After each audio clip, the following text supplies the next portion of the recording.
Hello, everybody, and welcome back to the channel. I don't know if we want to call it a podcast today. I'm Martino Puccio, Matt Santangelo, alongside you guys. Special summer transfer window edition episode. As you can see by the title, we have some pretty exciting news on the midfield front. So, Matt, how are you doing? It's a nice summer day, and there's some positive news for Milan prior to July 1st, which is probably the most fascinating thing in all of this.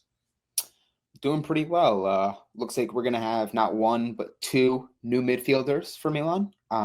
So that's pretty positive. This midfield needs a ton of work amongst other areas of the pitch. So the fact that we have two pretty much lined up before the 4th of July holiday is great.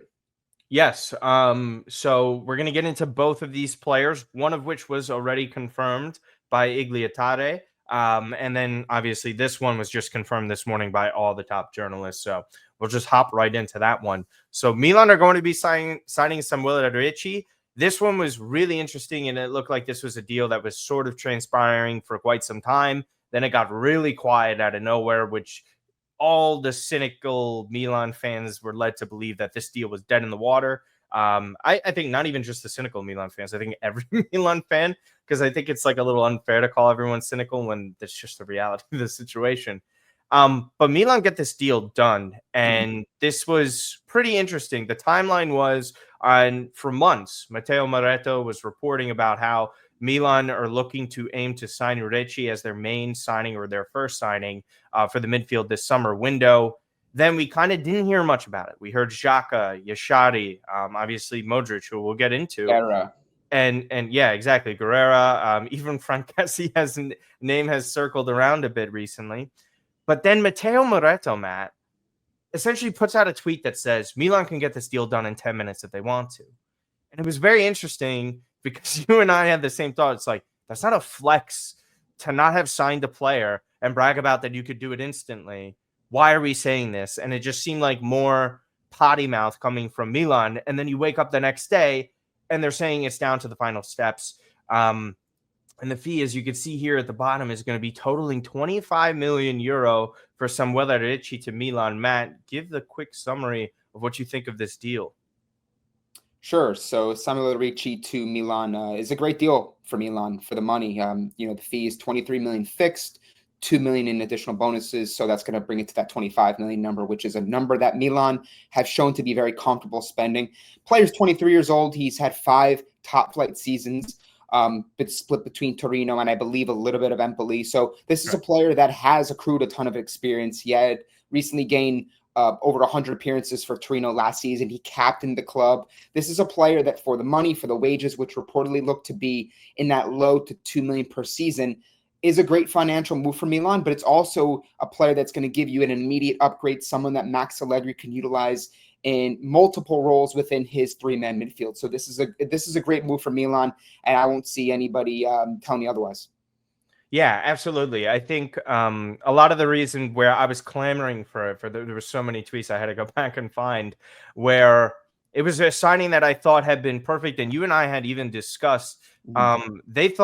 We thought that like the only way they get a deal like this is if they buy the year before that he explodes, and Cairo played it well in that sense. And what his typical thing was, now this is a pretty talented player who's progressing well, right? It was just his age 23 season. He captained 17 matches for Torino, which says a lot about a player. He's already on the international level. He had a rough go of it. He has some highs and lows. There's no denying that. It's a very difficult position as well to adapt to, right? Like it takes, for example, not to get sidetracked for a moment, people who were like kind of weary of his development at his age, I think need to relax a little bit because 23 is still very young, regardless of the experience. Where we always sit there and say about defensive players in general, right? It takes a while to learn and progress and read and develop. And that sort of sweet spot of being in your prime of a defender is usually in your late 20s. So that means it takes years to get to that level. The same applies for a defensive midfielder.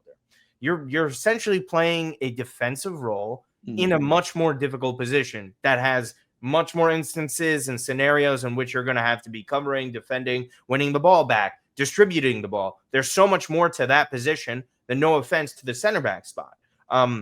So to develop that over time, it's really difficult. And I thought we saw plenty of it in the progression, and he was a pretty hyped prospect when he was coming from Empoli. This isn't somebody who's just randomly burst onto the scene, right, Matt? Mhm. We've known about Ricci for quite some time. He's in the same age range of Sandro Tonali. These were pretty much the two guys at their age group, as well as a lot of the Juve players like Rovella and Fagioli, who were touted as this next generation of midfielders. I'm still stunned that they got this price from Cairo. It's not confirmed on the resale percentage. Romano and Moretto both didn't mention that. It's only really Skira who said this.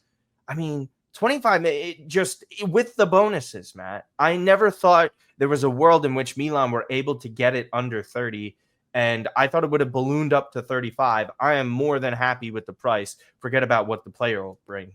Sir, so what's interesting about this, there's a lot of things to unpack here with the timeline of this move, right? And how things kind of led to this point with Milan agreeing to a pretty favorable 25 million, right? Going back to January, right, where the interest that Milan had was public. The main sources, Romano, Moretto, Vitiello, like, we're saying that Milan were really working to get Ricci. And at this time, may I remind everybody that there was pretty substantial talks, at least when it came to interest from other clubs, specifically Manchester City. That was mentioned because I remember there was an actual quote from Torino's director saying, like, on basically speaking on the interest from Manchester City. And same thing with Ricci, where he was kind of obviously doing all the right things, saying all the right things, downplaying it, saying, you know, he's got to keep working, yada, yada, yada. But the fact that Milan, who another report came out in the January window saying Milan were 97 or 93% like possible to get Ricci in January. And everyone looked at it because they were like, mind you, Milan had been next on Conceição came in. We didn't have a sporting director. And even midway through the season, as we kind of understood what Milan's fate was going to be coming into this year, no Champions League, no Europe for that matter, possibly another new coaching change, which we saw, changing in management. The fact that Milan were able to still somehow work in a deal to get this done pretty quickly and pretty smoothly means that Milan were working behind the scenes to lay out the framework of this deal. And I think that and for all the criticism we've given this club for the handlings of youth players and other contracts and all those sorts of things, the fact that we've gotten this done relatively smoothly, uncontested, no Inter, no Juve, no other clubs kind of coming in and maybe giving Torino a little bit more, is blown away. I was kind of like cautiously optimistic because Ricci also signed a contract until 2028 during this past season. Correct. And I thought that was going to be a natural thing for Kyle. Like, okay, 40 million now, right? Because he's under contract. There's no rush. It's not like he has a year left on his deal. And again, a year ago, Milan were interested in Buongiorno, and they were like 40 million. Yeah. So this is a really good figure for Milan. It's a really good package. It's not something that's crushing their wage bill. We knew that, Ricci wasn't going to command such a high wage. It's just kind of the natural progression of a player's career from Empoli, Torino to Milan. He's not going to get 5-6 million a year, right? 5-year contract. Whether or not he lives out the rest of the 5-year contract remains to be seen here at this club. Yeah. But when you look at all the factors that kind of come about with how this deal and how we arrived to this point, it's almost like refreshing. It's like, well, Milan actually got a deal done pretty smoothly without much hiccups. And a guy that they have had earmarked for such a long time and worked on the deal tirelessly, it seems, get the deal done. And they get it done pretty quickly. It's not like it's dragged out. And you're speaking more towards the Torino side of things because the player had supposedly agreed with Milan months ago. Right. In his entourage. So this was like, leverages, back and forth, right? Because Cairo, we've seen him hold that. And I thought too, the same thing. January, he was never going to sell him then. He was too important of a player at that point in time, regardless of Milan's interest. I would also venture to say that, like you had mentioned, that was it. The second he got that extension is like, price soars through the roof, which leads you to believe what's going on with Cairo, what's going on with Torino. But I'm not going to question it because a lot of the times, and you mentioned it just before, this is the sweet spot of where this management likes to work. And mind you, there's a couple of things that I would like to bring up as well. I was talking to my cousins about this. And we've had to reset our brains so often because new ownership, new management means different news cycles and how things are reported. because they leak things differently. Yeah. In past couple summers, for Lonnie and company, as you mentioned, no real sporting director. In January, no real director for this. And you see how they work through this. Out of nowhere, deal done. And this was sort of like it accelerated pretty fast. And to me, yeah, uh 25 million is that sweet spot you mentioned. Every time I think we pretty much have signed a player, not every time, but a good amount of the time, it was always an unfamiliar name with Serie A, with in general on the broader scope. Mhm. Ricci's known, Ricci's experienced, and it's in this league, and he's going to be playing for a manager, in which I want to get into this side of things. With Max Allegri, it's really the perfect profile. Not, I wouldn't say perfect because there are imperfections within his game. He's inconsistent at times. But I think the overall profile for what they're looking for this position in this system, I think Ricci was dead on, because I don't think you find another player in this price range with this experience, and who wants to be here. And for me, I like it. I think this is not a home run of a signing, but I failed to see the negatives in it, because you see negatives in other signings like, I don't know, he's a little young, he hasn't played in Serie A, can he play within this position? When Allegri gets someone like this and knows where he's able to play, and we have zero doubts, that's Mhm. what makes a deal a lot better. Whether or not, I don't think his ceiling is incredibly high, Matt.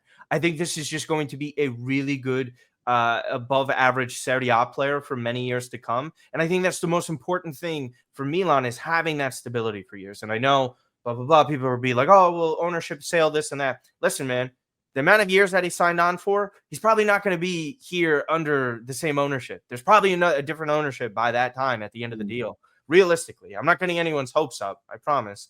But I just think, to poke holes and see negatives in a lot of the signings that we've seen in the past 2 summers, this one probably is on the lower end of that. So your profile for him fitting into Allegri's system here, do you agree that he's not as great of a 6 as we could have found, but he's better than a lot of the options? Like, what is your kind of full look at in terms of the tactics?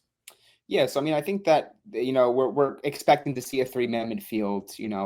Whether it be two holdings, one more as an attacking midfielder, or just a traditional three, which seems like that's based on who we're getting: Modric, Ricci, and right. That essentially feels like two of your starting midfielders, you would assume. So when you look at how Ricci kind of shapes his game and how he's Yeah. done it at Torino, it might call for him to do different things at Milan. And what I mean by that is, we've seen Barella, we've seen players that have come from inferior teams like Cagliari, then going to Inter, where they're asked to do so many things because of the deficiencies within a given team, right? Torino's not this stable, dynamite club where they're scoring goals and they're defensively sound. Like, this is a kind of your middle of the pack, run of the mill Serie A team that can do some good things, but more or less kind of stay where they're at in the league Yeah. year to year. So with that, I think that Ricci comes to Milan and you feel that there's that immediate buzz and anticipation of just natural progression and growth, playing Yeah. around Modric, Pulisic, just a higher grade of player. And I think with Allegri, that's an interesting thing too, is because this is a player that Allegri has seen before. He's definitely obviously seen him, and then I think that's kind Same of city. Yeah. right. That's kind of what I see and feel gives me more ease with this move, for all the things that you mentioned regarding, he still needs to work on this part of a game. He's not really. And I've seen people float this around like, oh, we've gotten our Reinders replacement. They're not the same player. No, no, no. There's certain Please. things that maybe they share, but like, generally speaking, the profile is not the same. I mean, you look at the offensive numbers. Ricci is not a goal producing, goal assist No, guy. not at all. He's No. someone that I think in many ways comes to Milan in a similar fashion to what Sandro Tonali did, where you're not really asking this guy to be a forward player that gives you 14 to 15 goal contributions a year. You're looking at someone that can kind of set the tone in the midfield, is gives you balance, right? And this is a player that's good in possession. He's got good passing range. The numbers show that defensively, he's really good aerially and on the ground in duels. So they're going to have, you feel, a little bit more solidity, which they really lacked last year because, amongst other things with the shape, Fofana wasn't an out and out defensive midfielder. Reinders, that's not really his strong suit. He likes to go forward.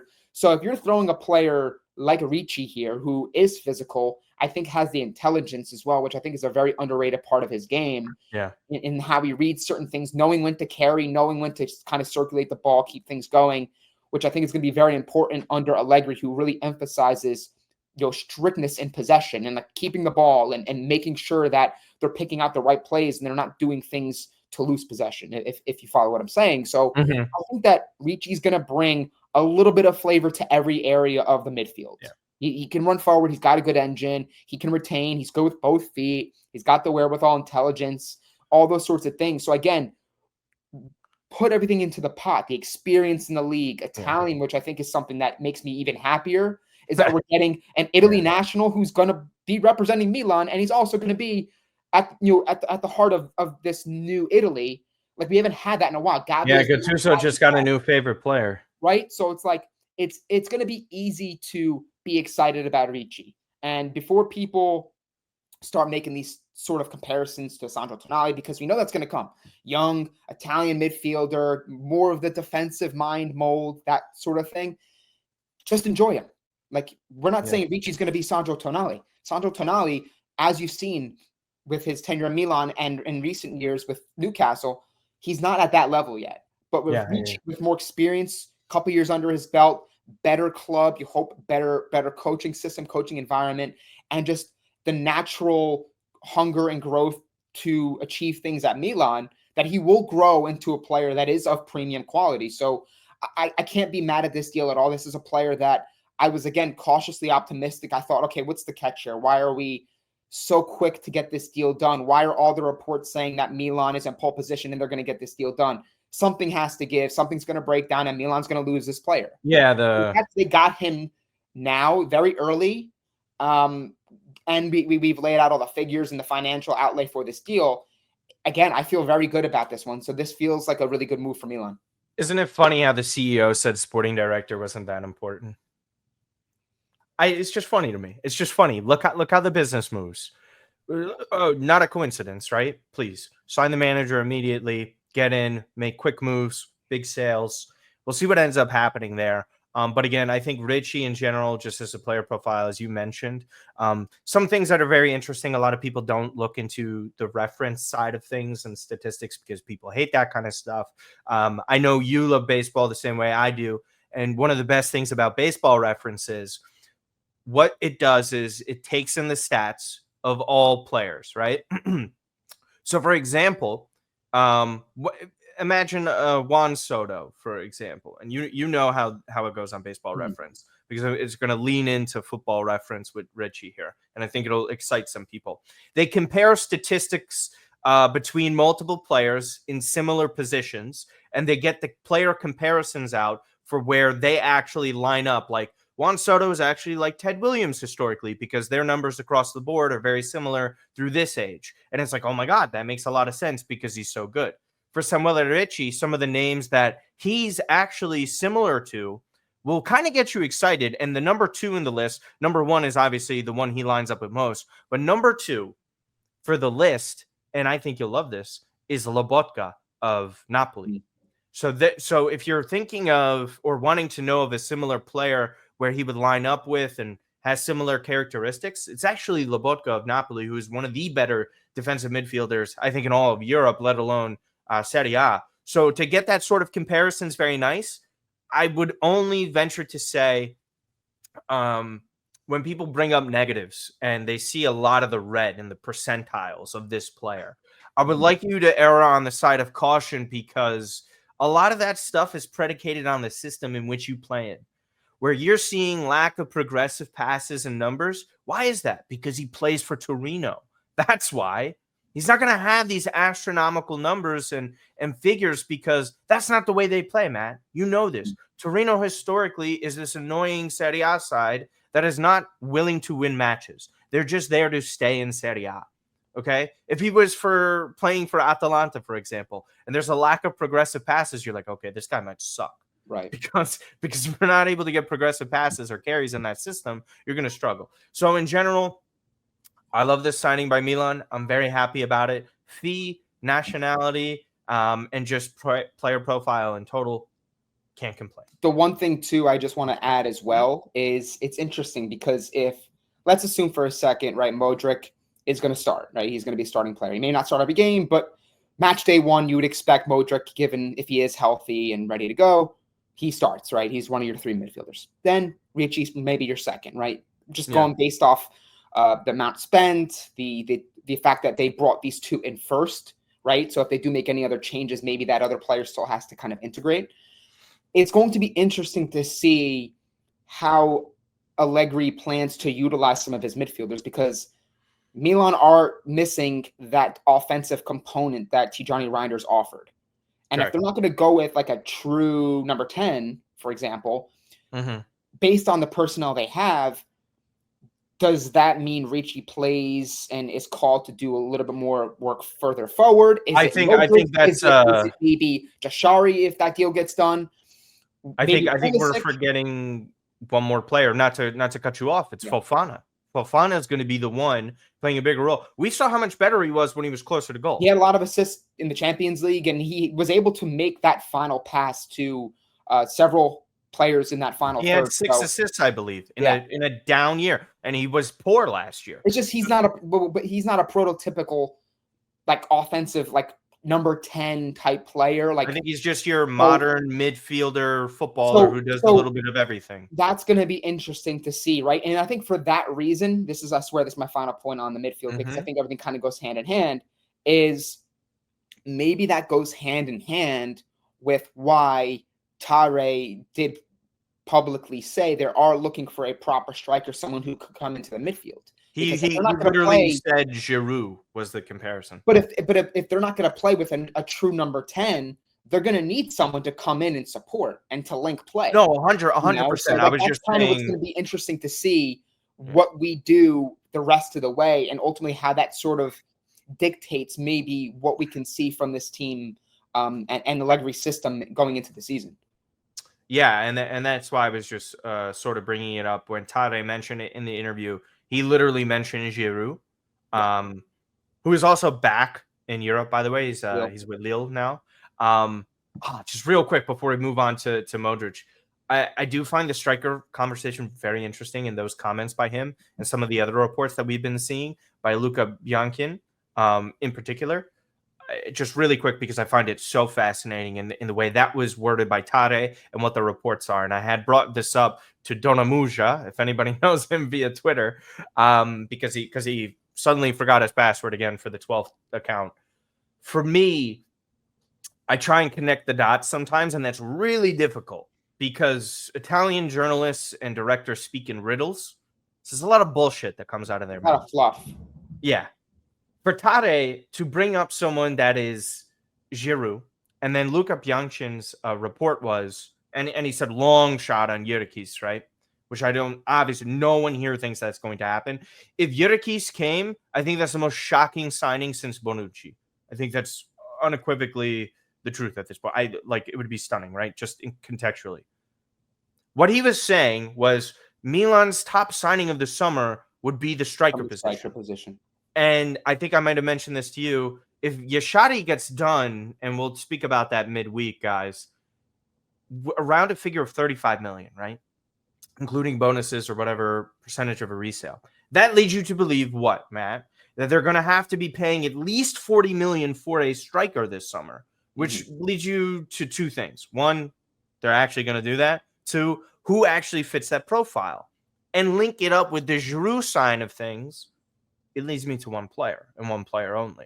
Who do you think that is that I'm thinking of? There's one player. I don't know. I mean, I think it's fairly obvious based off of Giroud and price. Vlahovic? No. Matteo Retegui. It's Retegui. It's very obviously him, I think.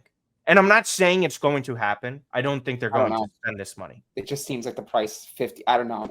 That's my point. That's my point, that I don't think they're going to sign that much. But the only one that actually syncs up with price, with profile, is Retegui. I don't think it's going to happen. I would love Osimhen. Osimhen plays like Giroud. Brother, give me your glasses. I want to see that. But yeah, I know what you're saying. Someone who's good. I know what you're saying. I know what you're saying. Ultimately, yeah, but listen.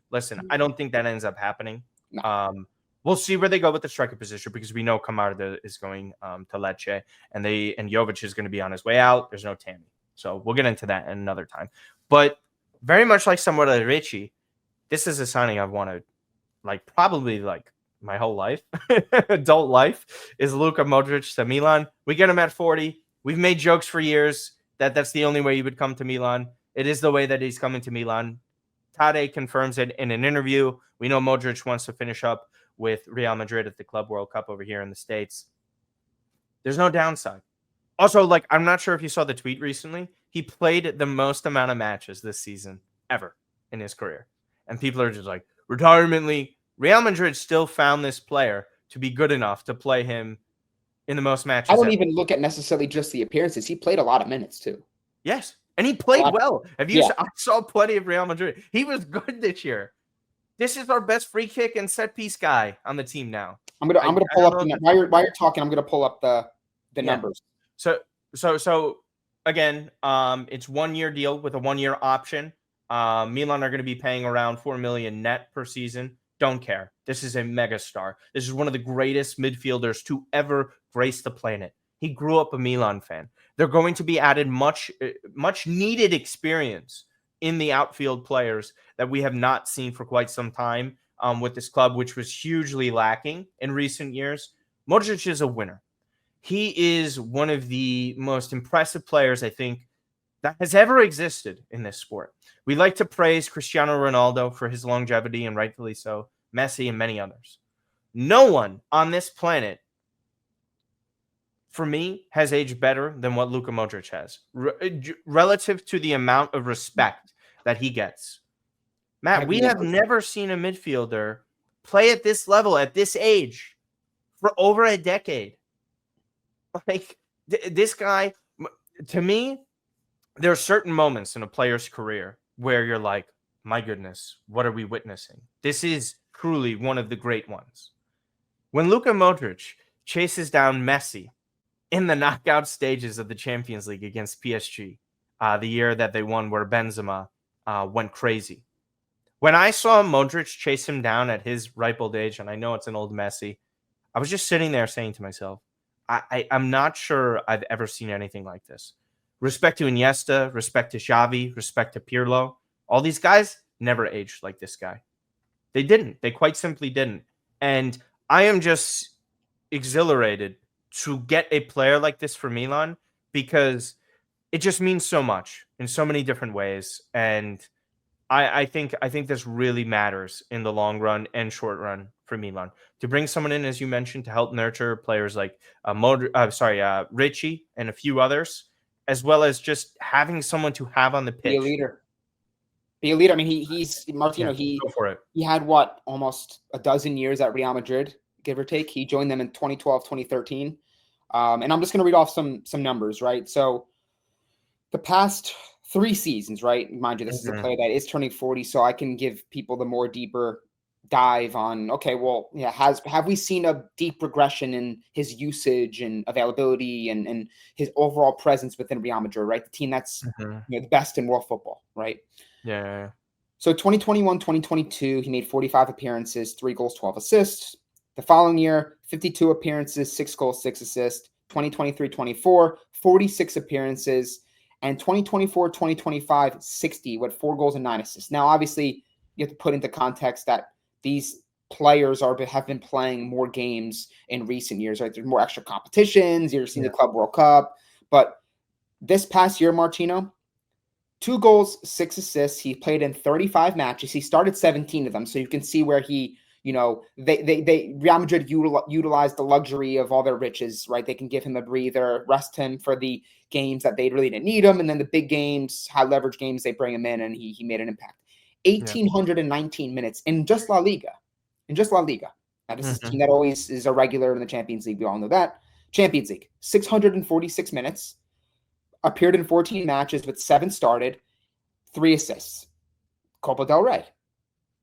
He had 338 minutes played, 5 matches, started 3. So this is a player that has shown you he can log a lot of minutes. Milan have one competition. This is a short-term deal. I think it's a 1-year deal with an option for another. Yep, mention that. Yep. Milan aren't tied into a long-term deal here. They're not spending an outrageous amount in wages. Shoot, if you're going to get mad at 3.5 for Modric, then how mad are you going to get at He Divock? could have, if he wanted to keep playing, he could have got plenty elsewhere. But like Plenty. 3.5 on a 1-year contract. No, I know, but like I'm is saying, like he's also in turn wanting to come here for that price. correct. Correct. He could have said, you know what, I want to play my last year at Real Madrid and then I want to retire. Yeah. So the fact that he is at 39, soon to be 40, saying, I want to come to Milan, that is something that is a very special opportunity for me. I mean, I think it would be very special because I could big picture here. Yeah. He joins Milan.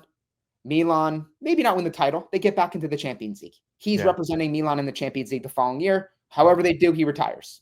Yeah. That would be great. Wouldn't it be great? For 3.5 million a year? You know how hard it is? I created a petition not to buy anything from this club anymore, and a couple That's thousand gonna be people hard. signed it. And now I'm in a dilemma because I can't buy this shit. But I want to, but I can't. You understand? Anyway. What if we both gifted it to one another? No, that's someone spending money to quote the deer. Someone's getting You're a wire. not buying it for yourself. I'm buying it for you. Someone's getting a wire transfer. Someone's getting a wire.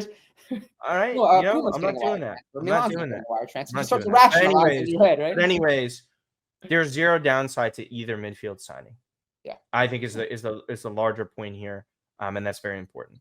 Just a quick last question: dream midfielder after this. We kind of see the two profiles for these players.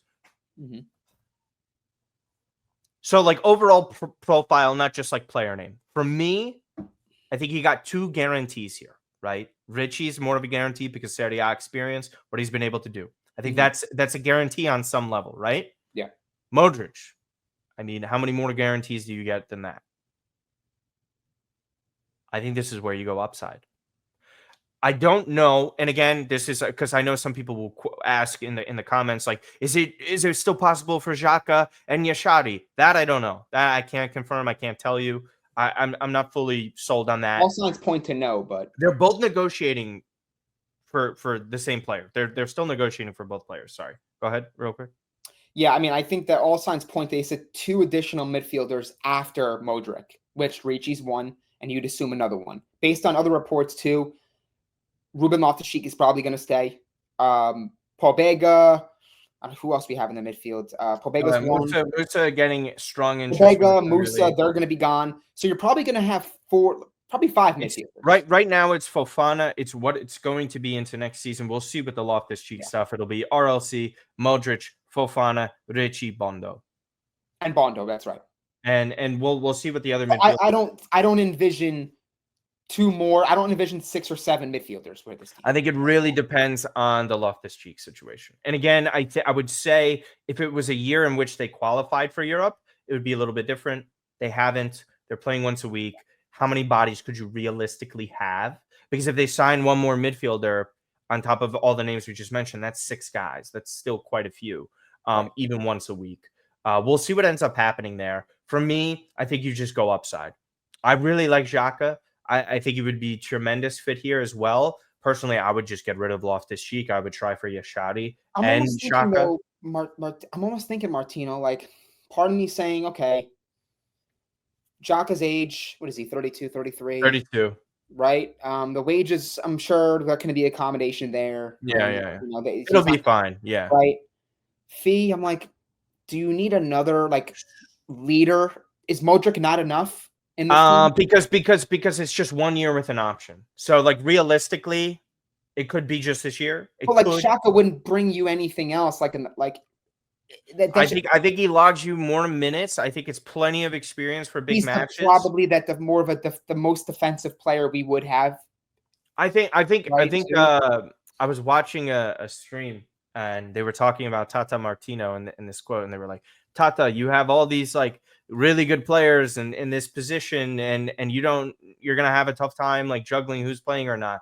And he's just like, brothers, that's champagne problems, meaning that's a good problem to have, and you're probably but at the same time, it's all reports are saying that he wants to run with 23 players.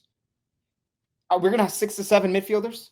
Well, I want to get rid of Loftus-Cheek. I think there's zero I reason to don't see keep that. him. I don't see that happening. I I think see it's him a staying. possibility. I think they could say this for right now. I think his future's up in the air. I don't think that's a guarantee. Pobega, Adley, Musa are definitely gone. Um, as far as like what they'll do with that, we'll see. They still have to offload Okafor and Chukwueze as well. We'll see, man. We'll just see. I Also, don't think too, Ruben Loftus-Cheek. So just want to see what his contract is. His contract isn't until he has another couple years, 3 years, I believe, left. He signed a 5 year or 4 year. He's already mm, played two. no, his contract expires 2027. So yeah. Yeah. Yeah, 2 more years. He had a 4 year deal. So yeah, so we'll see what happens there. I just think with his injury proneness, in the right formation, Loftus Cheek is still not bad in Serie A. I don't. I think it's like a little great exaggeration. I don't think he's great. I don't think he's Milan material in terms of Milan Gloria, like the best Milans. But listen, I think in a three-man midfield, we've seen what he's capable of doing in Serie A. And I thought he was very good his first year prior to the switch of the formation, where they're forcing him to play in two positions as the number 10 or a number 6. And you're like, this guy literally wears the number 8. Like he's wearing the number that shows he's box to box. But we'll see. For me, real quick, and we'll expand on it in the week. Yashadi is your dream midfielder or whatever. Who would it be? I Yashadi. mean, I based on how apologize. everyone's gushing about how good he was last year and how what his ceiling is, I guess. But I mean, truthfully, I can't say he's my dream midfielder because I don't really know enough about the player to be like, Okay. yeah, we should be spending 35 to 40 million on this guy, flirting with breaking our club record fee for this player. And I understand Club Brugge are going to try to drive that price up. Kush just put out a video basically sort of like breaking down like the psychology of this whole negotiation, which again, I encourage you guys to go check out his recent video. But like I'm thinking to myself, if they're going to spend 35 to 40 potentially on a young midfielder, you have Ricci, you have Modric, Bondo, Fofana. Again, like I just don't. I'm just trying to figure out like people who are saying we're going to need all these extra midfielders. I just don't see it. Yeah. But again, based on all the names that we've been linked to this summer, I guess Jashadi would be the one. I mean, I think the fact All that right. Yeah, no. That's all. Just a quick yeah, answer. I You're think good. he would be the one. All right. That'll do it for us. We shockingly talked a little bit longer than we wanted to. Again, we appreciate you guys. Please subscribe, like, and comment your thoughts on these two signings, who your dream midfielder would be for this upcoming season. And once again, we appreciate all your support. We're growing very well on all platforms.